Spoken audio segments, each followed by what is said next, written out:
Witaj, drogi chłopcze. Zwą mnie Arlet. Czy to ty, Norianie?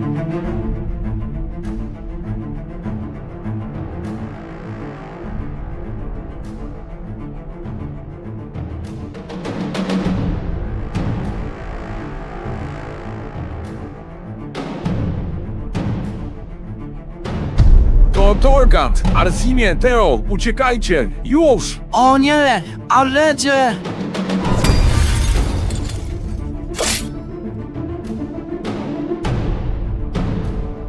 Żegnaj, ojcze.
Norianowi możemy bez obaw powierzyć pieczę nad naszym domem.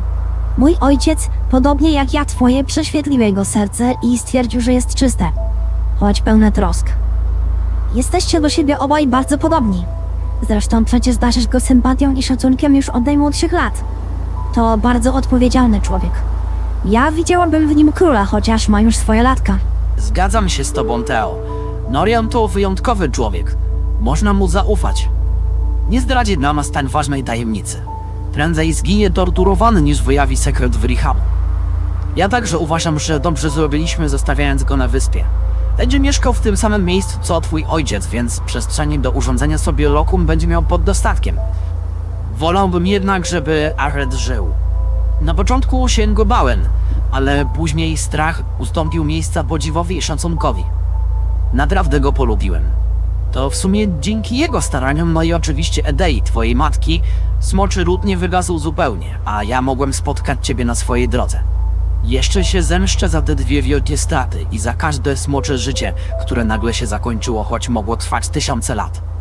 Osobiście wpakuję Mognorowi Inwisara między żebra. Arsimie, skoro już o Mognorze mowa, muszę ci coś powiedzieć. Kilka dni temu ojciec poprosił, abym przekazała ci cały jego ból i gniew, gdy będziemy walczyć z tym potworem.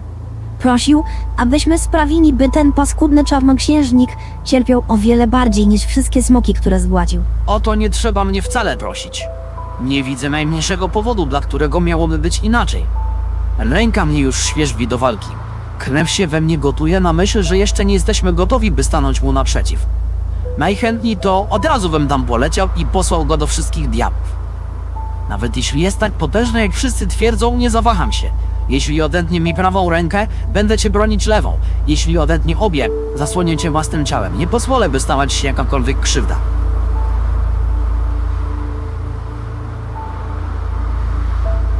Nie pozwolę jej skrzywdzić. Będę szybszy.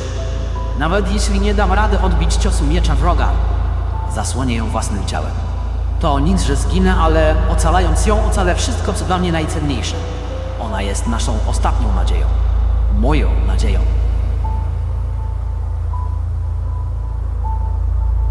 Eteo, powiedz mi, o co chodziło z tym scaleniem? No tak, miałam ci powiedzieć. Kiedy umierający smok oddaje siebie innemu smokowi, wtedy dochodzi do scalenia. Wówczas ten drugi otrzymuje niewiarygodną moc i przejmuje także całą wiedzę po umierającym. To właśnie widziałeś wtedy na wyspie, kiedy pojawił się tamten błysk światła. Niesamowite. Wiedziałaś o tym wcześniej? No wiesz, że smoki to potrafią. Nie, Arsine. Ojciec niedawno mi o tym opowiedział. To było tej samej nocy, kiedy przekazał mi także swoją prośbę, o której ci przed chwilą mówiłam. A jakie to uczucie mieć taką moc? Szczerze? Jest wspaniała, ale wolałabym jej nie mieć i móc ocalić ojca. Przepraszam za to, co powiedziałem. Nie powinienem. To było nie na miejscu. To nie twoja wina. Czasu nie cofniemy. Pytałam wtedy ojca, dlaczego nie scalił się z innym umierającym smokiem, gdy Mognor panoszył się w Zuwalonie 1500 lat temu. Było dla mnie dziwne, że żaden smok nie skorzystał z tej sposobności, skoro to potrafiły. Wyjaśnił, że było to po prostu niemożliwe, gdyż Mognor niezwykle precyzyjnie wymierzał ciosy swoim mieczem prosto w serca smoków, a po ich przebiciu umierały niemal natychmiast, nim spadły na ziemię. Ojciec mówił, że gdyby tylko się dało, zrobiłby to. Musimy mieć się zatem na baczności przed Mognorem. On jest bezwzględnym i zimnokrwistym potworem. Otrzymałam od ojca także dar leczenia ran i przywracania zdrowia, ale zadziała tylko wtedy, jeśli zostaniesz ranny od miecza pochodzącego z tego świata, albo zapadniesz na chorobę, która stąd pochodzi.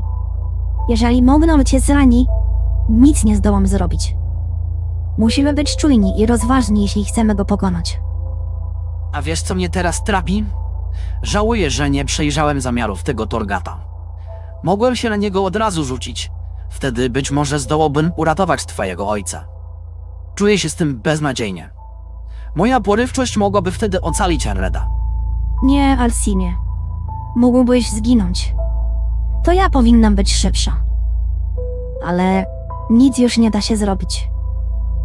Będzie mi go bardzo brakować. Dlatego go nie zawiodę. Nie zawiodę także i jej. Dokończmy więc razem to, co zaczęliśmy. To fakt, mógłbym zginąć, ale i równie dobrze mógłbym go też ocalić. Do 100 piorunów! Nawet nic mi nie mów! To pewnie kolejny z tych drani. Wytropił nas. Ale jak? Pewnie jest ich więcej niż 3. Nawet bym się nie zdziwił, gdyby tak było, wiesz? Wyczuwam jego przerażające zimno. Jest tuż za nami. Jeżeli jednak myśli, że nas dogoni, to się przeliczył. Ojciec mówił, że Torgatowie nie mogą dorównać prędkością dorosłemu smokowi. A jeśli wziąć pod uwagę fakt, że ja jestem jeszcze po Yannai... O czym? Yannai! Tak nazywa się proces scalenia. Może sobie pomarzyć, że nas złapie. Trzymaj się mocno!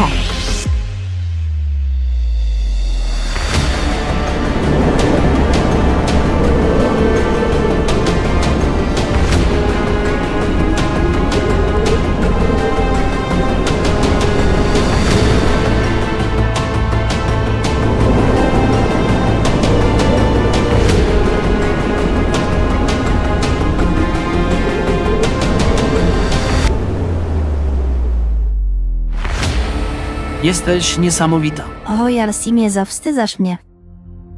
Niech to szlak.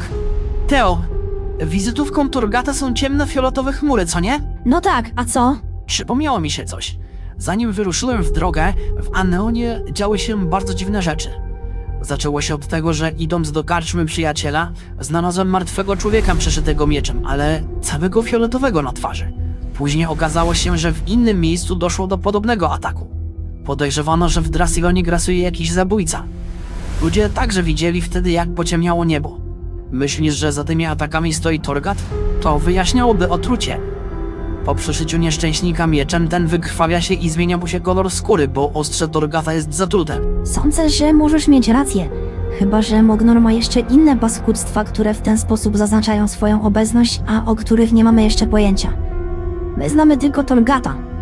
Jeśli faktycznie to taki upiór kręci się w królestwie Aneonu, twój ojciec może mieć kłopoty. No to zamiast do Gili, to nie powinniśmy w takim razie wracać najpierw do Drassilonu? Oni mogą potrzebować naszej pomocy. Nic byśmy nie wskurali.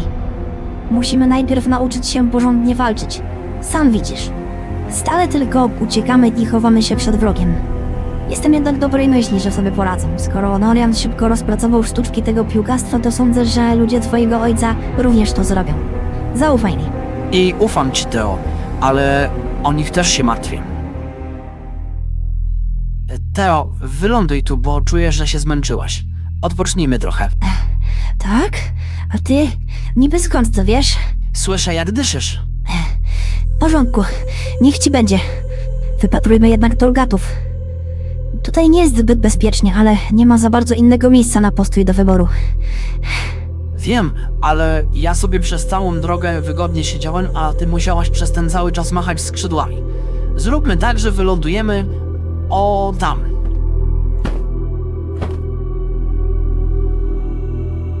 Ty sobie poleżysz i odpoczniesz, a ja będę trzymać straż. W razie czego szybko cię przywołam i odlecimy stąd. Oszalałeś? Nie chcę uciekać przed upiorami, które zabiły mi ojca. Mam teraz znacznie więcej mocy niż wtedy, gdy mnie pierwszy raz zaatakowało to coś. Teo, posłuchaj, to nie jest czas na porywy odwagi. Nie pamiętasz, co mówił twój ojciec? Miecz Torgata jest zbyt niebezpieczny. Jeśli ten paskudny upior będzie szybszy i cię zrani, nie zdołam cię uleczyć nawet najlepszymi elfickimi ziołami, choć mam ich w tobie całe mnóstwo. Poza tym to ty miałaś przecież studzić moje nieprzemyślane zapędy bitewne, a nie na odwrót. Martwię się o ciebie jak o nikogo innego. Nie mogę pozwolić, żeby stało się tobie coś złego. Nigdy bym sobie nie darował, pozwalając ci na takie ryzyko. Masz rację. Przepraszam. Lepiej uważajmy.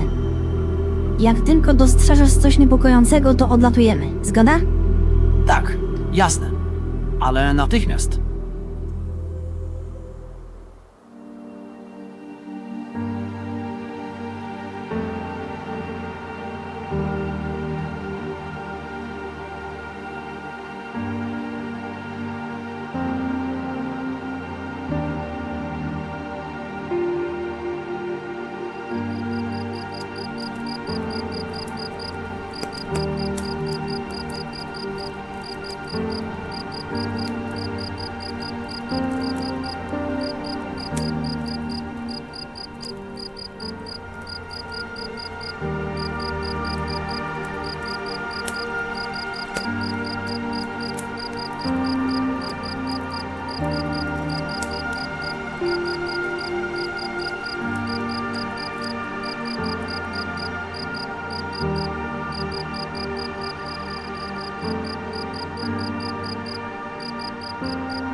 Nie tym razem, upiorze. O nic, że zginę. Możesz rozlać moją krew, połamać mi wszystkie kości, ale jej nie dosięgniesz. Przysięgam, że tym razem to ja będę szybszy. Zabieraj łapy precz od mojego smoka, ścierwo. A to co? Czyżby trening wytrzymałości zaczął przynosić efekty? Nie, to coś innego.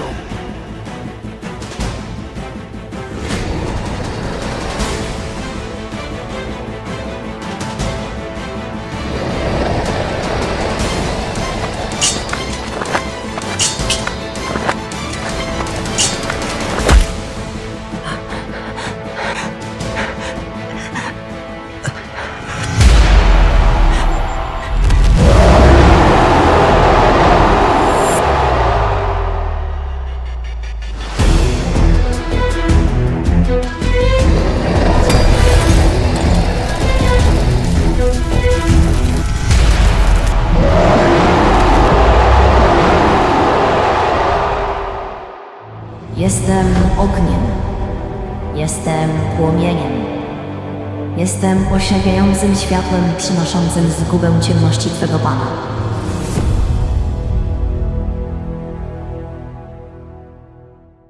Arsimie, Spokojnie, to nic. Ważne, że tobie nic nie jest. połóż się, mój drogi. Teraz ja stanę na straży. Jak zrobi się jaśniej, odlecimy stąd. To musiał być ten sam Torgat, któremu uciekliśmy wczoraj. Znowu mieliśmy szczęście. Ale nie możemy na nim wiecznie polegać. Jak tylko sprawdzimy, co się dzieje w Gili, ruszamy do Narend. Muszę ci Teo powiedzieć coś jeszcze. Kiedy widziałem ten miecz, którym chciał cię przeszyć, obudziła się we mnie jakaś przedziwna, nieznana siła. Czułem, jakby w moje ciało weszło wielu wojowników rwących się do walki. Nie potrafię tego opisać. Na kilka sekund otoczyło mnie znów to dziwne zielone światło, takie samo jak w dniu, w którym się urodziłem. Masz jakiś pomysł, co to mogło być? Może to... Nie. Za szybko, żeby wyciągać tak daleko idące wnioski. Czyli wiesz, co się właściwie ze mną stało. Wiesz co? Trudno powiedzieć. Sama nie wiem. Może to smocza magia, a może coś jeszcze innego. Tak czy inaczej, przyszłe wydarzenia z pewnością uchylą nam rąbka tej tajemnicy. Ale jedno jest pewne. Gdyby nie ty, nie rozmawiałabym teraz z tobą. Nie wiem dlaczego, ale jak tylko go dostrzegłem, przeszła mi także przez głowę myśl, że to nie ty, ale że ja zaraz zginę. Ty nie wiesz, ale ja wiem. Odpowiedź nie jest wcale taka trudna, jak ci się wydaje. Więź, która nas łączy, podobna jest do zwodzonego mostu na zamku. Do czego? Skąd w ogóle takie porównanie? Do zwodzonego mostu. To pierwsze, co przyszło mi do głowy. Mieszkasz na zamku, więc bardzo łatwo to wyjaśnić. Zwodzony most, mój drogi, ma dwa mechanizmy z łańcuchami. Kiedy działają razem, wszystko jest w porządku. Ale niezależnie od tego, czy zerwie się prawy czy lewy, połączenie pęka i wszystko się rozpada. Ponieważ lewa strona mechanizmu nie może działać bez prawej, ani prawa bez lewej. Tak samo jest z nami. Jedno bez drugiego nie znaczy nic. No. Muszę ci przyznać, że to dosyć oryginalne porównanie. Choć od zawsze było to największe z moich wszystkich marzeń, w najśmielszych snach nie przypuszczałbym, że spotkam kiedykolwiek prawdziwego smoka. Nigdy nie porzuciłem nadziei, że to się stanie. Nigdy też bym nie przypuszczał, że ten smok będzie moim najlepszym przyjacielem, a już w ogóle to... Kimś znacznie więcej niż tylko przyjacielem, prawda? Tak, to prawda. Teo, choć jestem w połowie elfem, a w połowie człowiekiem, swoje życie chciałbym przeżyć inaczej niż jakikolwiek inny elf czy człowiek. Co masz na myśli? Widzę, że jesteś niezwykły, wyróżniasz się spośród innych ludzi, bo wziąłeś bez przymusu na swoje barki ciężar przywrócenia dawnego porządku w Zuwalonie, choć wcale nie musiałeś tego robić.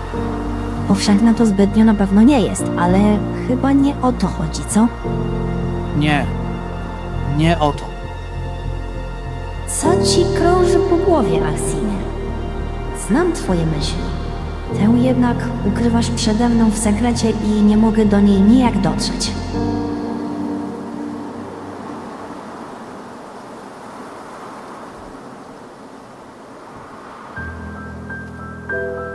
Jestem gotów. Czuję się lepiej. Możemy ruszać w dalszą drogę. Teo, możemy już ruszać. A tak, w porządku. A jak w ogóle się czujesz? Co ci jest? Dlaczego mnie ignorujesz? Mówiłem, że czuję się dobrze. Jesteś jakaś nieobecna. Co ja? Nie, skąd? Zamyśliłam się tylko. Przepraszam, ale... No dobra, chyba kapuję, o co ci chodzi. Myślisz pewnie o tym, co powiedziałem, że chciałbym przeżyć inaczej swoje życie. Jeśli to cię uspokoi, to nie zamierzam zaciągać się do żadnej armii, wykonując niebezpieczne zadania, albo idąc w drugą skrajność, zamknąć się w jakiejś komnacie i żyć jako pustelnik po pustelnicy do wyjątki. Nie o to mi chodziło. To nic złego. Na razie cię musi jednak wystarczyć, że nie masz powodu do zmartwień. Wręcz przeciwnie. Kiedy się już dowiesz, liczę, że będzie to dla ciebie radosna wiadomość. Po prostu nie potrafię tego ubrać na razie w odpowiednie słowa. O, Arsimie. Pozwól, że przypomnę ci podstawową regułę przyjaźni, choć wiem, że doskonale ją znasz. Przyjaciele nie powinni mieć przed sobą żadnych tajemnic, nieprawdaż? Jeżeli coś ciąży ci na sercu, to po prostu mi o tym powiedz i zrzuć to z siebie jak kamień z szyi. Jestem smokiem i znacznie lepiej niż ludzie potrafię zrozumieć wszystkie troski i ludzkie problemy. Nie bez powodu jestem córką smoczego mędrca.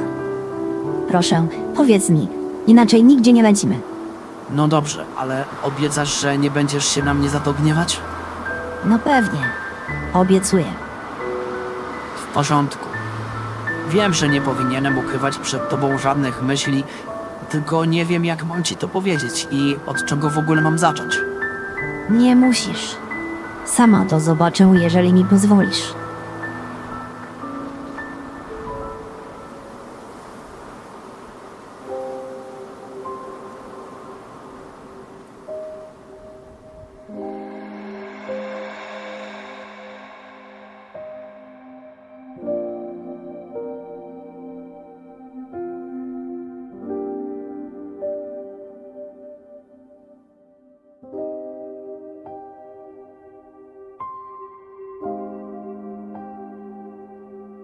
Umarła? Nie. Czyżby poszła do innego, zabierając mu syna?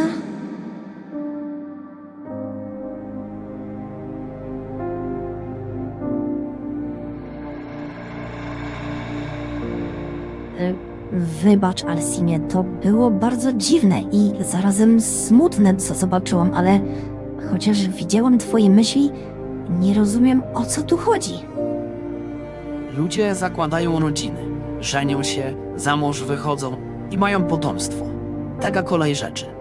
Problem w tym, że ludzka natura potrafi czasem zadać taki ból, że przez wiele lat, a czasami nawet aż do śmierci nie można się pozbierać. Nie chodzi tu o to, jak ranią nas osoby, które kochamy, ale też o to, a może przede wszystkim o to, że to my ranimy te osoby. Czasem słowem, czasem złym spojrzeniem, czasem czynem lub jedną pojedynczą chwilą, która boli do końca życia i chciałoby się ją za wszelką cenę cofnąć, chociaż to niemożliwe. Kiedy to wszystko już się wreszcie skończy i pokonamy na dobre Mugnora, nie ożenię się. To, co robimy wszak dla dobra ludzi, lecz ludziom niestety nie można ufać, a przynajmniej nie całkowicie. Jestem pewny, że po wielu latach spokoju zjawi się kolejne zagrożenie, które będzie miało początek w człowieku.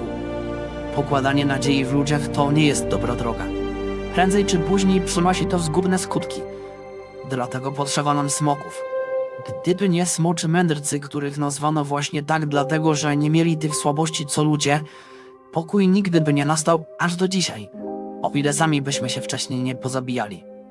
Norian, którego darzę sympatią i zaufaniem, też jest tylko człowiekiem i ma swoje wady. Są pewne sekrety, których bym mu nie powierzył. Taka jest prawda. I wiesz, jest jedna rzecz, o której nikomu, absolutnie nikomu nigdy nie mówiłem. Od dziecka nawiedzał mnie nocą bardzo często jeden koszmar.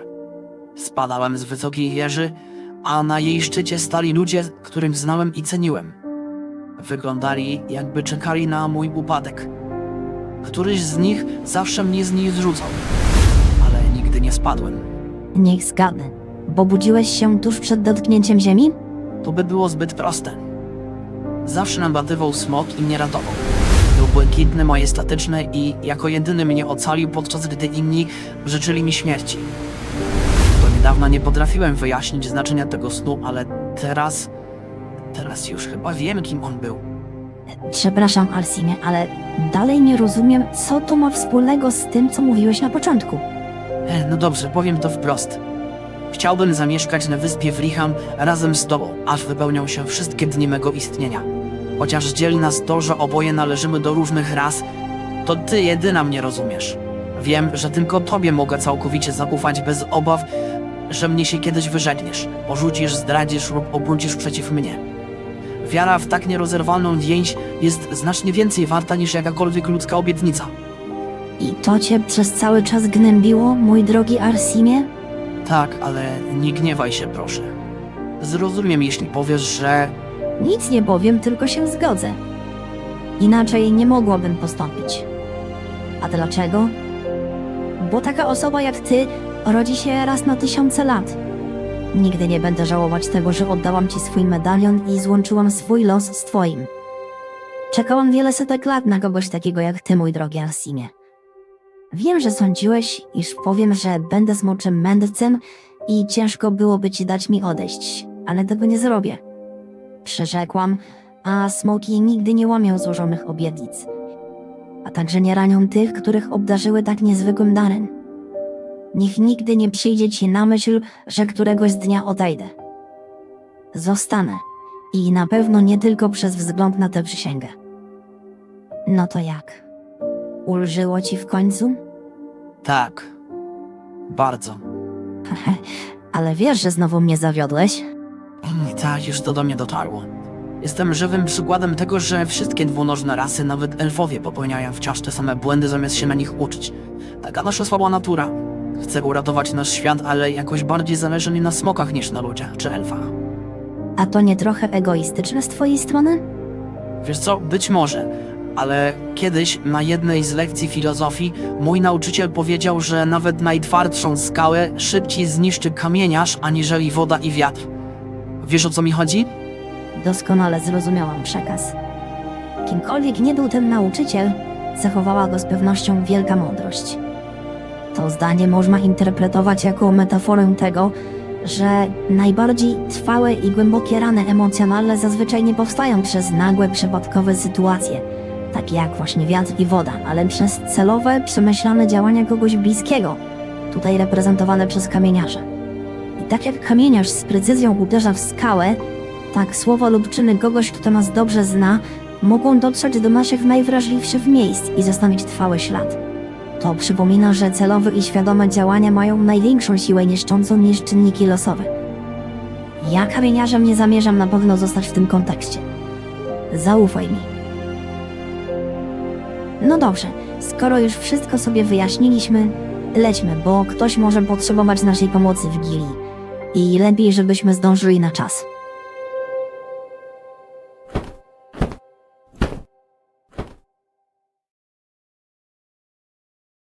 O nie! To pewnie Gilia! Spóźniliśmy się! Lećmy śladem tego dymu. Ale paskudna sytuacja. Wylądujmy trochę dalej, tam gdzie ogień jeszcze nie strawił drzew.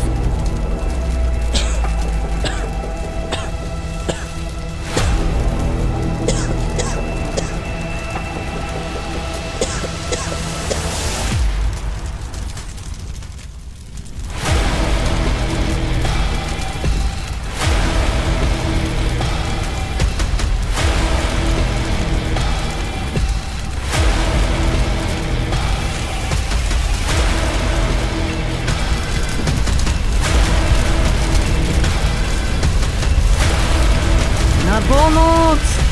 Ratunku! Niech mi ktoś pomoże!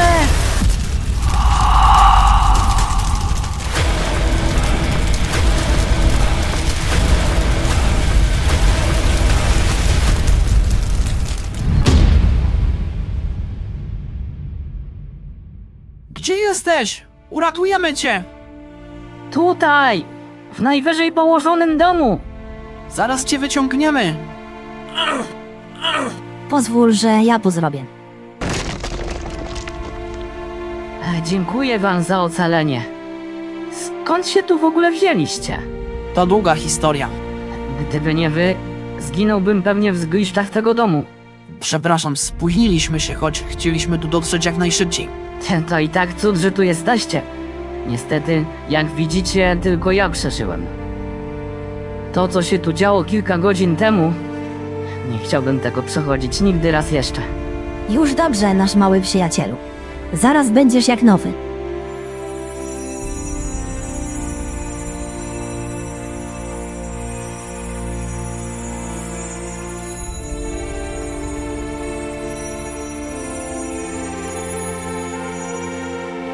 Myślałem, że wszystkie smoki wyginęły.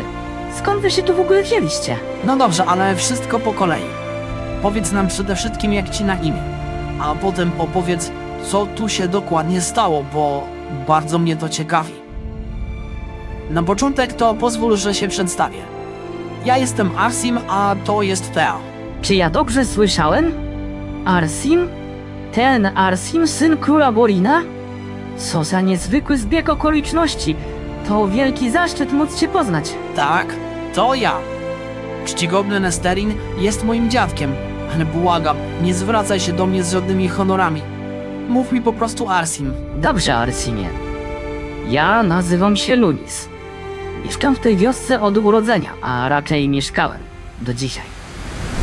Rano obudził nas dźwięk maszerującego wojska.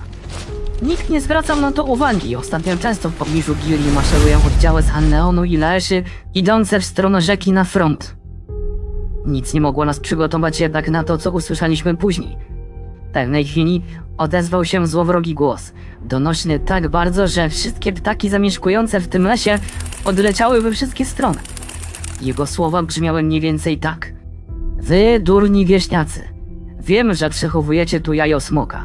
Oddajcie mi je, a zginiecie szybko i bezboleśnie. Jeżeli odmówicie, strzęźniecie w męczarniach, gdy każe mojej armii zrównać to miejsce z ziemią, a was spalić żywcem. Oczywiście nic nie powiedzieliśmy. Tutaj zresztą i tak nie ma żadnego jaja smoka, o którym byśmy wiedzieli. Według mojej wiedzy kiedyś było, ale zabrał je jakiś inny smok już tysiące lat temu. Gdy Moknor usłyszał naszą odmowę, zaczęło się piekło. Orkowie weszli do wioski. Zaczęli pochodniami podpalać nasze drewniane domy. Byli tak silni, że nikt nie dał im rady. Moknor kazał im poważnie ranić wszystkich, ale nie zabijać. Mieli umierać w bólu za brak współpracy. Tak więc ci przeklęci barbarzyńcy przecinali do połowy ręce, nogi, lekko ranili mieczem ludzi niedaleko szyi, by ci po prostu w męczarniach się wykrwawili. Dzieci zabijali na miejscu. To było straszne. Co podły drań. Chyba sam diabeł go tu wysłał. Gdyby stał przed sądem w Drasilonie, akt oskarżenia czytano by ze 3 dni. Ten cholerny, pieprzony czarnoksiężnik popełnił chyba wszystkie możliwe zbrodnie przewidziane w naszym prawie. Runisie, a gdzie oni poszli? Chyba nie dalej na północ, w kierunku Narend. Nie, na szczęście nie. Wycofali się na południowy wschód. Słuchajcie, według mnie to miało być ostrzeżenie dla Zuwalonu. Gildia pewnie była zaledwie początkiem czegoś większego. Zabiję to ścierwo, przysięgam! Ochłoń, Arsimie. Wiem, jak się czujesz, ale nic na to teraz nie możesz poradzić. Wiem, że targają tobą bardzo silne emocje. Przyjdzie czas, gdy będziesz mógł dać tym emocjom upust. Przyjdzie czas nawet na odwet. I zapewniam cię, że Mognor gorzko pożałuje tego, co zrobił, bo i mnie wstrząsnęło to, co tu zobaczyłam. Pojęcia nie mam, skąd przyszło mu do głowy, że jest tu jeszcze jakieś inne jajo. Myślałbym, że skoro jedno tu kiedyś było, to będzie ich więcej. Powinniśmy ruszyć na północ, w kierunku Narend. Tutaj nie możemy zostać. Jeśli po drodze spotkamy jakikolwiek oddział elfów, będziemy bezpieczni. Musimy koniecznie zawiadomić mojego dziadka o tym, co się tu stało. Ale powiedz mi, Runisie, jeszcze jedno. Jak to możliwe, że ja widziałem jakiś czas temu we śnie wydarzenia, które miały miejsce dopiero teraz? O co tu chodzi? Mam dar jasnowidzenia, który odziedziczyłem po matce i potrafię na przykład przekazać takie myśli wstać w czasie. Najwidoczniej odebrałeś przekaz. Moja matka zginęła w tej rzezi, a ojciec poległ dawno temu. Nie pamiętam nawet jego twarzy, bo byłem za mały. Matka mówiła, że oddał życie na froncie, walcząc za nas wiele lat temu. Powinniśmy ją pochować według elfickiego obyczaju, a przynajmniej godnie i z szacunkiem.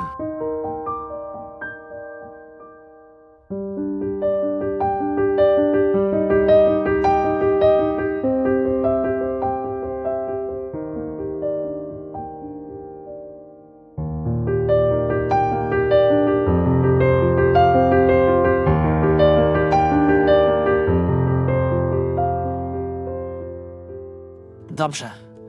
Musimy już iść, nie możemy tu zostać. To zbyt niebezpieczne. No to ruszajmy. Niestety będziemy musieli pokonać tę trasę pieszo.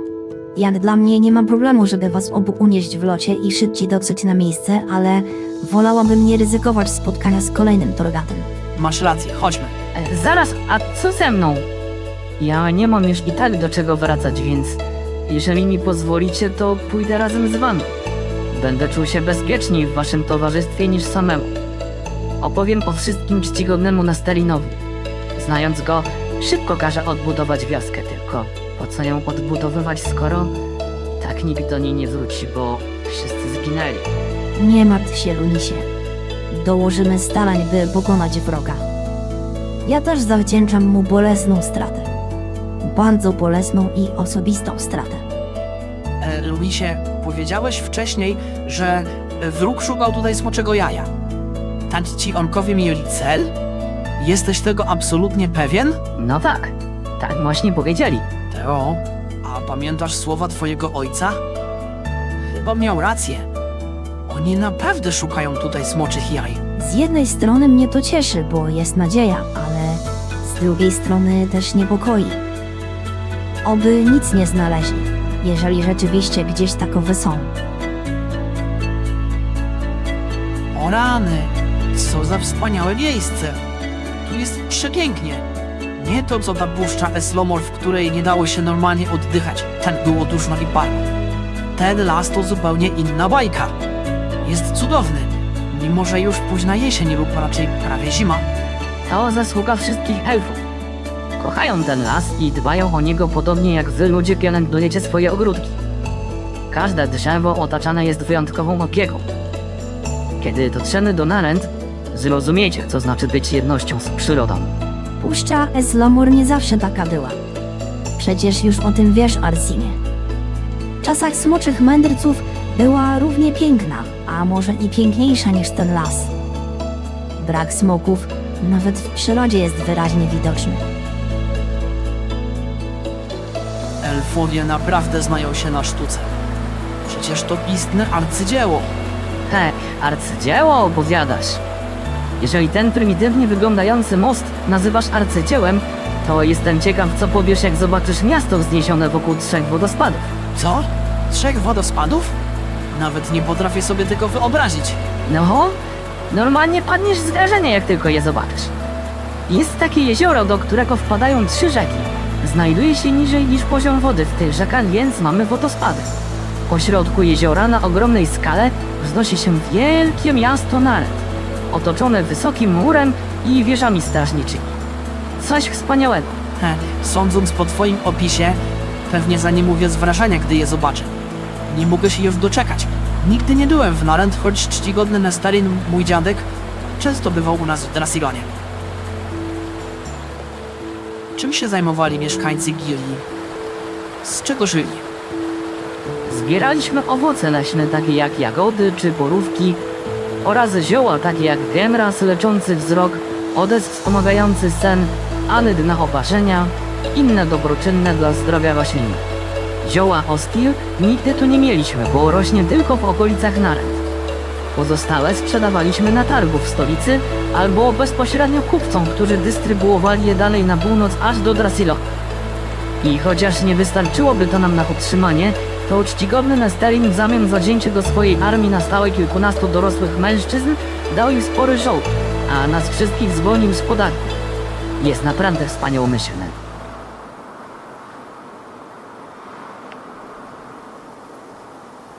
Stać! Coście za jedno. Jeżeli szpiegujecie dla Mognora, to jesteście aresztowani. Wow, spokojnie. To nie tak. Zaraz wszystko wyjaśnię, tylko odłóżcie proszę broń. A co to? Czy to prawdziwy smok? Zdaje się, że nie. Smogów już od dawna tu nie ma. To na pewno jakaś sztuczka Mognora. Uważajcie, przyjaciele. Mognor jest coraz bardziej przebiegły. Teraz wysłał nam jakiegoś stwora przypominającego smoka. Nie dajcie się zwieść. Stwora? Wypraszam sobie. A słyszałam, że elfowie są bardzo uprzejmi. Dobrze więc, rozwieję wasze wątpliwości. Nazywam się Thea, a to półelf Arsim i elf Lunis. Jestem prawdziwym smokiem. Mognora na oczy nie widziałam, ale nie ukrywam, że chętnie urwałabym mu łeb. Arsim sprowadził mnie z wyspy Wriham. Z wyspy Wriham? To ona istnieje? No oczywiście, jak tu stoję. Przybyliśmy wpierw do wioski Gilia. ale zastaliśmy ją doszczętnie zniszczoną przez orków. Tylko on ocalał, więc zabraliśmy go ze sobą. Nie mamy złych zamiarów. Przeciwnie. Naszym celem jest unicestwienie tego czarnego paskudy zwanego Mognorem. Wiemy, kim on jest i chcemy raz na zawsze się go pozbyć. Ten tutaj, Arsim, to syn Borina, króla Anneonu i mój najlepszy przyjaciel. Borina? Tego Borina? Bardzo przepraszamy za tak niemiłe powitanie.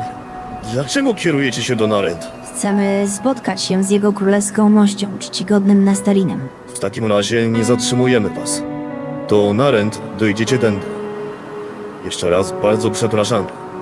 Oszczędźcie proszę mówienia królowi tego, że wzięliśmy was za szpiegów. Nie chcemy mieć kłopotów. W porządku. Tyle podejrzanych istot się tu kręci. Rozumiemy i nie mamy żalu. Nie musicie się martwić. Wy tylko wykonujecie swoje obowiązki i jak widać z należytą starannością, co ja jestem skłonna nawet bardzo pochwalić. Dziękujemy za wskazanie nam drogi. Słyszałeś? To wspaniale, skoro jakimś cudem mamy tu smoka, to nie wszystko jest jeszcze stracone. Tak, ale gęba na kłódkę. Jeżeli wróg ma tu szpiegów, lepiej głośno o tym nie mówić. Oby ta misja pozostała w sekrecie jak najdłużej.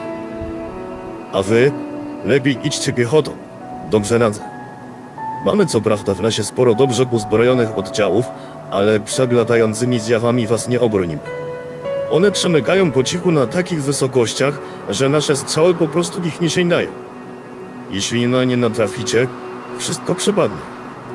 Dopóki jednak pozostaniecie na ziemi, dopóty będziecie bezpieczni. Domyślaliśmy się, że tu krążą, skoro na Wrichanie jednego z nich spotkaliśmy, a drugiego w drodze tutaj. Tak więc ustaliliśmy wcześniej, że już od Gili pójdziemy pieszo. Nie omieszkam i tak podziękować wam za wasze ostrzeżenie. Wzmocni to naszą czujność. Bywajcie zdrowi, przyjaciele.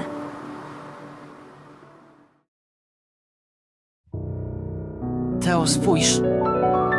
Co to takiego? Dziwne. Nie wygląda mi to na naturalny element krajobrazu. Ma zbyt regularny kształt. Coś mi tu nie gra. Arsimie! W porządku, nic mi nie jest, ale przydałoby się trochę światła, bo strasznie tu ciemno.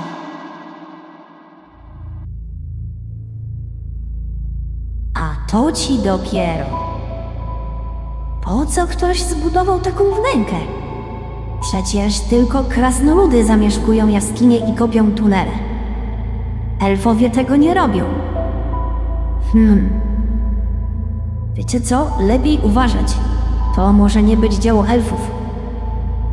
To 100 piorunów, to jakiś tunel. Patrzcie, na tych kamiennych ścianach są jakieś elfickie inskrypcje, pewnie sprzed 1000 lat. A więc jednak to elfowie maczali w tym palce. Niesamowite. Słuchajcie.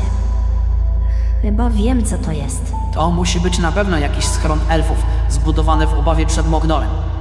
Mognor, wiedząc, że elfowie nie mieszkają pod ziemią, nigdy by tu nie zajrzał. Dlatego Tu schowali jeszcze jedno jajo. Wyraźnie je wyczuwam. co takiego? Jajo? Widzę, że bardzo się ucieszyliście.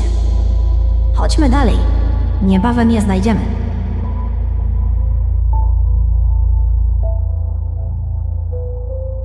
To mi wygląda na jakieś zabezpieczenie. Tak mi się przynajmniej wydaje. Zabezpieczenie? Co masz na myśli?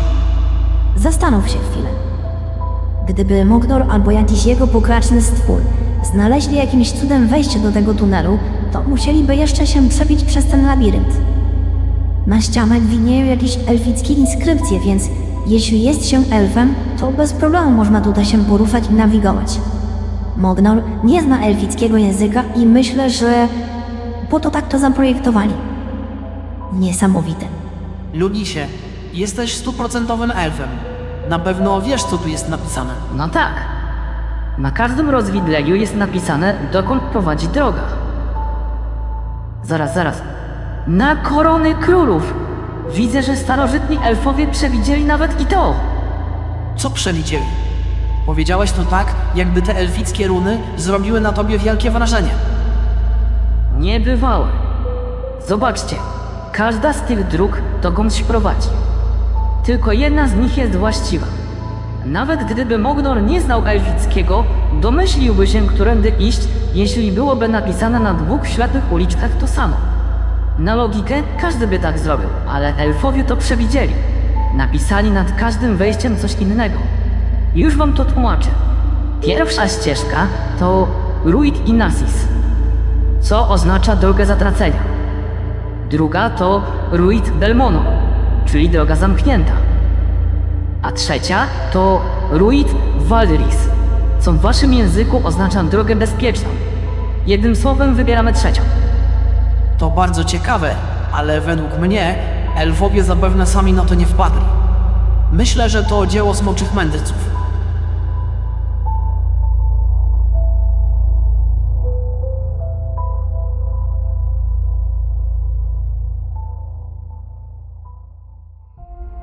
Nareszcie znaleźliśmy je. Smocze jajo. Niewiarygodne.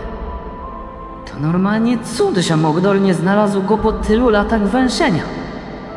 A więc jednak tu było. Przez cały ten czas. Pierwszy raz widzę smocze jajo. Jest piękne.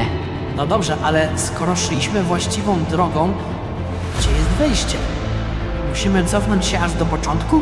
Pewnie nie, bo jeśli mamy już jajo, to istnieje jakaś inna droga. Zakładam, że za chwilę ją odkryjemy. Najpierw jednak to przyjrzyjmy się naszemu znalezisku. Bo ja normalnie wzroku nie mogę oderwać. To jajo. Bez 2 zdań napawa wszystkich nas radością i daje kolejny promyk nadziei, która jest bardzo krucha i nikła. Cóż za wspaniała chwila. Warta zapamiętania. Każdy wykruty smok to nowa nadzieja dla naszego świata. Nie wierzę. Smok łączy się z Lunisem, tak jak ja z tobą, Arzimie. A więc jednak przeczuwałam, że w tym elfie jest także coś wyjątkowego. Witajcie. Nazywam się Aldrus. Cześć, siostrzyczko. Słucham? Jak mnie nazwałeś? Siostrzyczko. Dobrze słyszałeś. Nie ma tu mowy o żadnej pomyłce. Jestem twoim bratem.